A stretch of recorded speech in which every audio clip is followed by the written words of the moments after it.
Hi friends, Amit Ahuja with a new video. और आप सब मेरे व्यूअर्स को थैंक यू सो मच, और जो रिस्पोंडेंट्स हैं जिन्होंने रिस्पॉन्ड किया, बट आई थिंक सारों ने एक्सेप्ट वन और टू, आप लोगों ने शायद सवाल ध्यान से नहीं सुना। और वो मैंने जान के डीपीएफ का नाम लिया था और मैंने आपसे ये पूछा था कि अगर आप सवाल का ध्यान दें तो मैंने ये पूछा था कि अगर इंजन कूलेंट टेम्परेचर BS6 में आपका बंद हो जाता है तो क्या होने वाला है। वो BS4 में बंद हो जाए, BS3 में बंद हो जाए, मतलब एनी पेट्रोल की गाड़ी में बंद हो जाए, the effects are going to be the same. वो आज हम थोड़ा सा डिस्कस कर लेते हैं। और मेरे को आप लोगों ने जो आंसर दिए हैं कि साहब अगर इंजन कूलेंट टेम्परेचर बंद हो गया तो डीपीएफ रीजनरेशन नहीं होगा, जाहिर सी बात है नहीं होगा भाई, फीडबैक टेम्परेचर नहीं आएगा उसको, जो वाइटल पैरामीटर्स हैं। Very true. डीपीएफ के ऊपर we will shoot another video कि रीजनरेशन जो है आपका, जो आप फोर्स रीजनरेशन करते हैं स्कैनर के थ्रू, वो कितना रिक्वायर्ड है और व्हाट आर द रिस्क, क्या क्या हो सकता है। तो अभी मेरा कहने का, और मेरे एक मित्र ने कल ये भेजा था वीडियो मेरे को कि भाई वो डायक जोन या डिजी जोन से, वो जो इजी डायक से वो डीपीएफ की रीजनरेशन हो रही है। तो बड़ी अच्छी बात है यार, हो रही है, but do you really need to do it? क्योंकि नॉर्मली जो आपकी गाड़ियां हैं, डीपीएफ जो फिल्टर्स हैं, जो डीपीएफ के हैं, डीजल पार्टिकुलेट फिल्टर, वो they are suppose to last for about 1.5 lakh kilometre तक तो वो लास्ट करने चाहिए, क्योंकि महंगे हैं। और फिर नॉर्मली आपकी जो गाड़ीज हैं, महिंद्रा, टाटा एंड व्हाटएवर, किया एंड व्हाटएवर, जिसमें डीपीएफ होगा, जिसमें भी होगा डीपीएफ है, SCR है, ये काफ़ी लेंथ पे हम बात करेंगे, उनमें वारंटी है 1 लाख की किलोमीटर की और 3 साल की। तो अगर आप डीपीएफ को रीजनरेट करते हो तो वो डेटा रिकॉर्ड हो जाएगा। एंड वो जो हम मोड 6 में बात करते हैं EOBD में, वहाँ पे डेटा रिकॉर्ड हो जाएगा आपका, एंड कस्टमर के लिए प्रॉब्लम हो जाएगी। Anyway, continue with the video, और वो टॉपिक को मैं कवर करूंगा। इंसिडेंटली ये जो टूल है, इसके बारे में एक छोटी सी मैं आपको अपडेट कर देता हूँ, क्योंकि ये मुझे भी पता लगा है कि इसको आई डोंट नो बेचने वालों ने आपको बताया कि नहीं बताया, और नहीं बताया तो आप उनसे पूछ लेना कि ये टूल थिंक टूल, अगर आपने जब इसकी अपडेट खत्म हो जाती है 2 साल के बाद, अगर आपने $500 नहीं दिए तो ये टूल ही बंद हो जाएगा। तो कीप दैट इन माइंड। बाकी कोई ऐसा टूल नहीं है बॉश के अलावा, और एक ये दूसरा एग्जाम्पल है। तो $500 मतलब आज की डेट में 40,000 रुपये है। 40,000 रुपये पर ईयर आपको देना है अगर आपने इसे खर्चना है। और जिन लोगों को बिना बताए हुए ये टूल बेचा गया है, आपको जरा सवाल पूछना है।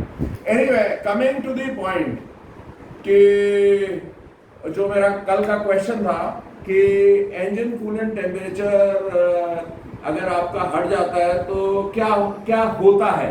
So let's discuss it and we will keep the video short, simple, ताकि और आपको फंडा एकदम क्लियर हो जाए। तो बेसिकली ये 2 सेंसर्स हम बात करते हैं, एक है IAT, इनटेक एयर टेम्परेचर, और है ECT, इंजन कूलेंट टेम्परेचर। जो मेरे मित्र हैं, आई डोंट नो, बहुत लोगों ने सुना होगा कि पुराने जमाने में गाड़ियों में एक चोक होती थी। चोक का काम ये होता था कि जब कोल्ड स्टार्ट होता था, कोल्ड स्टार्ट में आपका जो पेट्रोल है वो फ्यूल ज्यादा हो जाता था। जो EFI है, इलेक्ट्रॉनिक फ्यूल इंजेक्शन, अब इसमें हम ये कैटेगराइज नहीं करेंगे कि ये डीजल है या पेट्रोल है। EFI, इलेक्ट्रॉनिक फ्यूल इंजेक्शन, इसमें फंडा ये है कि इसके अंदर एक बेस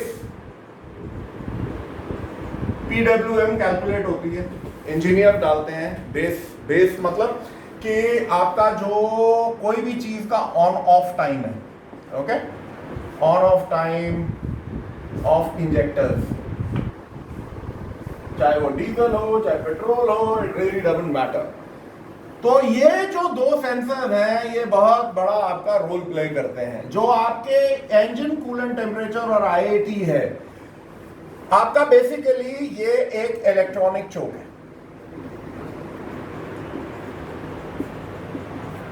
और इसको आप एक मैं अपनी गाड़ी में भी आपको करके दिखाऊंगा।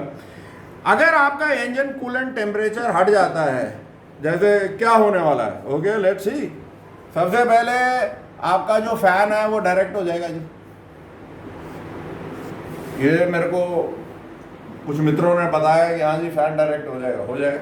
मेरा ये कहना है कि ये आपको सोचना है कि फैन डायरेक्ट क्यों हो जाता है। This is the question for today. आज मैं इसका जवाब नहीं दूंगा, we will do it next time, कि ये फैन आपका ऑन क्यों हो जाता है। ओके चलो एनीवे, मैं इसको ज्यादा लंबा टॉपिक नहीं रखते। फैन इसलिए ऑन हो जाता है क्योंकि ईसीयू को यह नहीं मालूम कि जो उसका इंजन का टेम्परेचर है वो कितना है।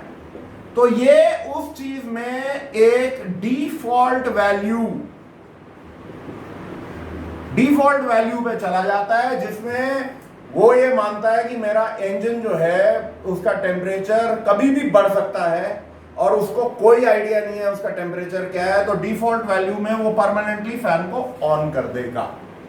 नाउ दूसरा क्या होने वाला है, what is the second thing that will happen. और ये ऐसा है, ये आपको करके भी दिखाऊंगा मैं ऑन दी ऑसिलोस्कोप पे और स्कैनर पे, कि जब हम गाड़ी को ऑन करेंगे कोल्ड स्टार्ट में और इंजन कूलेंट टेम्परेचर को ऑफ कर देंगे, तो जो हमारा पीडब्ल्यू है, जो पल्स है, मतलब जो ऑन टाइम है, ऑन टाइम ये इंक्रीज हो जाएगा। ओके सो इंस्टेड ऑफ ऐसे, अगर ये पल्स है मेरी ऑन ऑफ, तो अगर मैंने इंजन कूलेंट टेम्परेचर को डिस्कनेक्ट कर दिया तो ये मेरी पल्स की जो विड्थ है वो यूं हो जाएगी। This will be the on time और ये ऑफ टाइम हो जाएगा।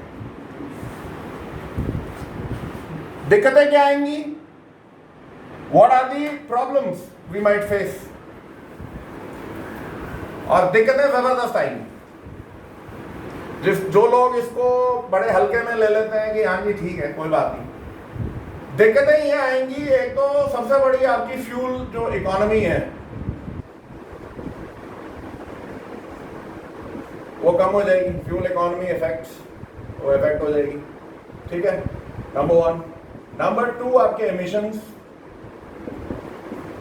वो बढ़ जाएंगे। नंबर 3 जो आपकी डीजल की गाड़ी है उसका टेम्परेचर बढ़ जाएगा।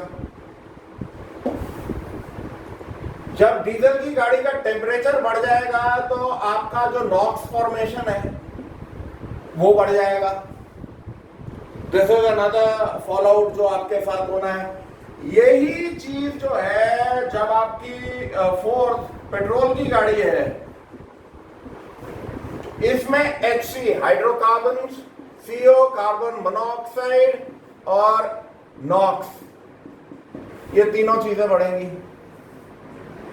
और बेसिकली आप ये देखिएगा कि अगर आपने इसको ठीक नहीं किया तो डीजल की गाड़ी में जब ये नॉक्स बढ़ेगा, और ऑफ कोर्स एक चीज और है, फिफ्थ, आपका जो कैटलिस्ट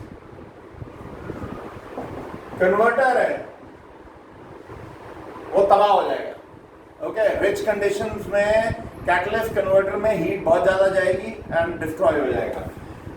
आपका जो नॉक्स जब बढ़ेगा, जाहिर सी बात है जो SCR है उसमें जबरदस्त प्रॉब्लम आएंगी। आपका जो टर्बो है वो पिघलने के उसके चांसेस रहेंगे। एक्सेसिव हीट के कारण जो आपका PCV है, पॉजिटिव क्रैंकेस वेंटिलेशन, ये जो ऑयल वेपर्स हैं, क्योंकि जाहिर सी बात है टेम्परेचर बढ़ गया, ऑयल जो है कुकअप होगा, वेपर्स उठेंगे, वो वापस जाके आपके जो इंजन में कार्बन के वो बनने शुरू हो जाएंगे। डीजल की मैं बात कर रहा हूं। डीजल में वो जो कार्बन डिपॉजिट्स हैं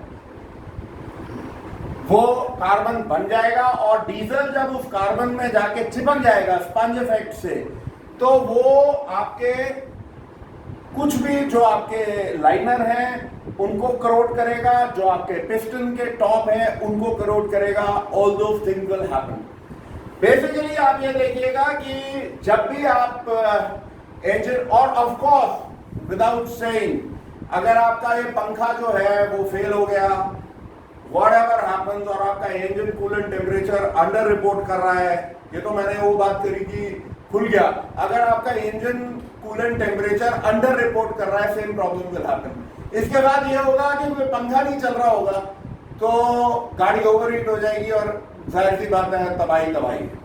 सो दिस इज समथिंग, मतलब I don't want to keep the video too long, ज्यादा इसमें। सो इट्स ऑलवेज बेटर कि engine coolant temperature, coolants, intake air temperatures वगैरह वगैरह, they should be kept into consideration जब आप live data देखें। इन सारी चीजों को नजर में रखें। And we'll end the video till here। अब मेरा आपसे सवाल ये है आज का क्वेश्चन, एंड मेरे को भी अब मजा आ रहा है, वो आप लोगों को भी आएगा। क्वेश्चन ये है कि जिन भाइयों को, आई एम श्योर सबको होना चाहिए वैसे तो, O2 सेंसर्स, और वो भी नैरो बैंड, ये आपको कहाँ मिलते हैं? इंडियन गाड़ियों में प्रैक्टिकली हर जगह मिलते हैं। जहाँ वाइड बैंड नहीं है, जाहिर सी बात है नैरो बैंड है। और आपके जो आफ्टर कैटालिटिक कन्वर्टर के बाद मैक्सिमम सारे ही नैरो बैंड है। तो नैरो बैंड में क्या है कि स्विचिंग होती है। इसके ऊपर मैंने पहले भी कवर करा है कि ये 900 मिलीवोल्ट से लेके 100 मिलीवोल्ट तक आता है। इसकी भी बहुत सारी चीजें हैं जो मैं आपको कोरिलेट करके बताऊंगा इन दी ऑन कमिंग वीडियोस, कि पल्स विड्थ मॉड्यूलेशन और इसका क्या रिलेशन है, इंजेक्टर का क्या है, एंड फ्यूल ट्रिम्स का इसके साथ क्या रिलेशन है। पर मेरा सवाल ये है कि एक अच्छे ऑक्सीजन सेंसर को स्विचिंग होना चाहिए, जाहिर सी बात है। क्वेश्चन इज कि स्विचिंग क्यों होती है? स्विचिंग क्यों होती है और स्विचिंग से हम अचीव क्या करते हैं? So till we meet again with a new video, take care, bye bye.